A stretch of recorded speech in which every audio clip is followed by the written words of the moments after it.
नमस्कार दोस्तों। इस नए एक्सप्लेनर में हम अकाउंटेंसी की दिलचस्प दुनिया को डिकोड करने वाले हैं।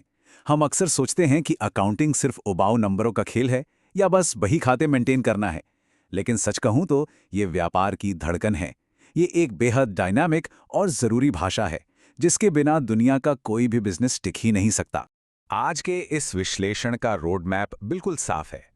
हम व्यापार की भाषा से शुरू करेंगे, बुककीपिंग और अकाउंटिंग की बहस को सुलझाएंगे, फाइनेंस के कुछ भारी भरकम शब्दों को आसान भाषा में समझेंगे और फिर इसके नियमों, सीमाओं और कक्षा 11 के अकादमिक मानकों पर नजर डालेंगे। चलिए शुरू करते हैं। भाग 1, व्यापार की भाषा यानी द लैंग्वेज ऑफ बिजनेस। अब देखिए, अगर हम इसे सिर्फ एक आधुनिक आविष्कार मान लें तो ये बहुत बड़ी भूल होगी। सोचिए जरा, 4000 ईसा पूर्व बेबीलोनिया और मिस्र में लोग मिट्टी की गोलियों पर मजदूरी और टैक्स का हिसाब रखते थे। फिर 2000 ईसा पूर्व चीन की एडवांस सरकारी प्रणाली, रोम के डेब्यूक्स और 300 ईसा पूर्व भारत में चाणक्य के अर्थशास्त्र तक। मतलब वैल्यू को मापने की ये कला मानव सभ्यता के साथ साथ ही बढ़ी है। लेकिन आज के दौर में इसकी क्या अहमियत है? 1970 में AICPA की दी गई परिभाषा इसे बिल्कुल सटीक तरीके से समझाती है। ये सिर्फ बीते हुए कल का रिकॉर्ड रखना नहीं है। असल में ये आर्थिक संस्थाओं के बारे में ऐसी मात्रात्मक जानकारी देने का काम है जो भविष्य के बड़े आर्थिक फैसले लेने में सीधे काम आए। सीधे शब्दों में कहें तो ये पुराने पन्ने पलटकर कल की रणनीति तय करने का विज्ञान है। भाग 2, बुककीपिंग बनाम अकाउंटिंग। बिजनेस की दुनिया में इसे ऐसे समझिए जैसे पहले ABCD सीखना और फिर उससे एक पूरी नॉवेल लिखना। बुक कीपिंग हमारी वो जरूरी और एकदम सटीक नींव है। इसका पूरा फोकस लेन देन को बिना किसी गलती के और सही क्रम में रिकॉर्ड करने पर होता है। लेकिन अकाउंटिंग, वो इसके ऊपर बनी एक पूरी विश्लेषणात्मक इमारत है। इसका काम उस डेटा का विश्लेषण करना, उसे समराइज करना और ऐसी रिपोर्ट तैयार करना है जिससे स्टेक होल्डर्स को बिजनेस की असली तस्वीर समझ में आ सके। भाग 3, फाइनेंस की मुख्य शब्दावली।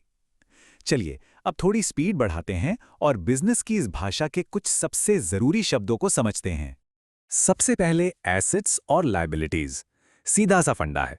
बिजनेस का अपना क्या है और उसे दूसरों को क्या चुकाना है।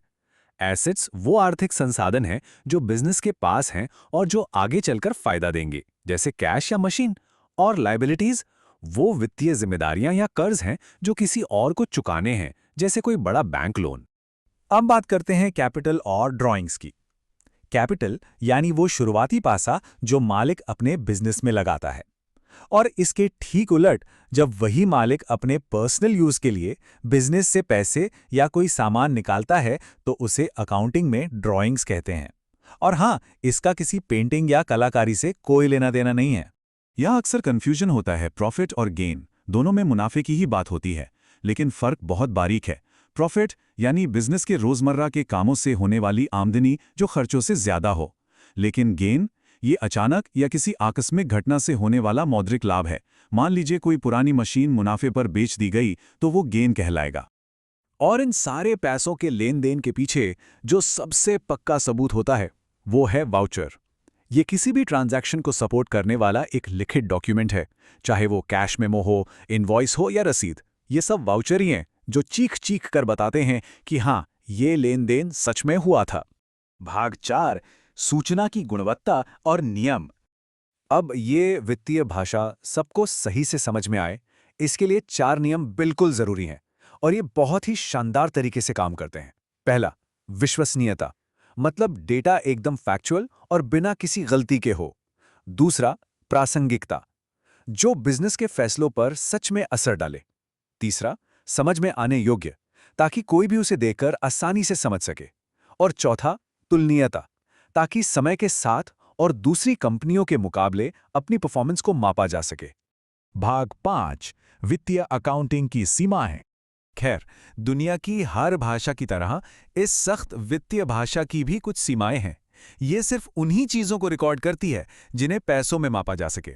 इसका नतीजा, ये महंगाई के असर को पूरी तरह नजरअंदाज कर देती है। इसके अलावा एम्प्लॉय कितने खुश हैं या मैनेजमेंट कितना शानदार है, ये बातें कहीं दर्ज नहीं होती, क्योंकि ये पूरी तरह मनी मेजरमेंट प्रिंसिपल पर चलती है। और हाँ, कई बार इसमें भविष्य के सटीक अनुमान भी नहीं मिल पाते।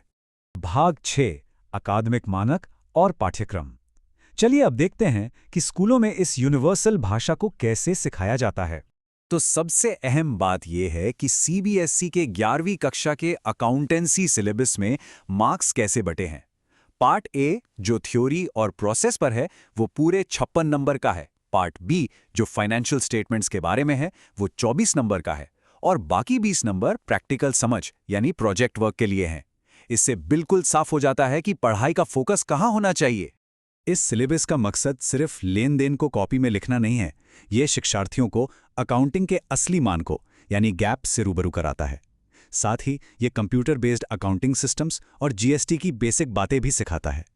कुल मिलाकर ये रियल वर्ल्ड बिजनेस ऑपरेशंस के लिए तैयार करने का एक पूरा पैकेज है। चलिए इस विश्लेषण को एक बहुत ही दिलचस्प सवाल के साथ खत्म करते हैं। अगर अकाउंटिंग मानवीय चीज़ों को जैसे कर्मचारियों की मेहनत या लीडरशिप स्किल्स को पूरी तरह इग्नोर कर देती है तो कोई बिजनेस अपनी असली कीमत कैसे माप सकता है, खासकर तब जब उसकी सबसे कीमती संपत्तियां बैलेंस शीट पर दिखती ही नहीं। ये मनी मेजरमेंट प्रिंसिपल की एक बहुत बड़ी कमी है जो यकीनन हमें बिजनेस वैल्यूएशन की इस उलझी हुई दुनिया के बारे में और भी गहराई से सोचने पर मजबूर कर देती है।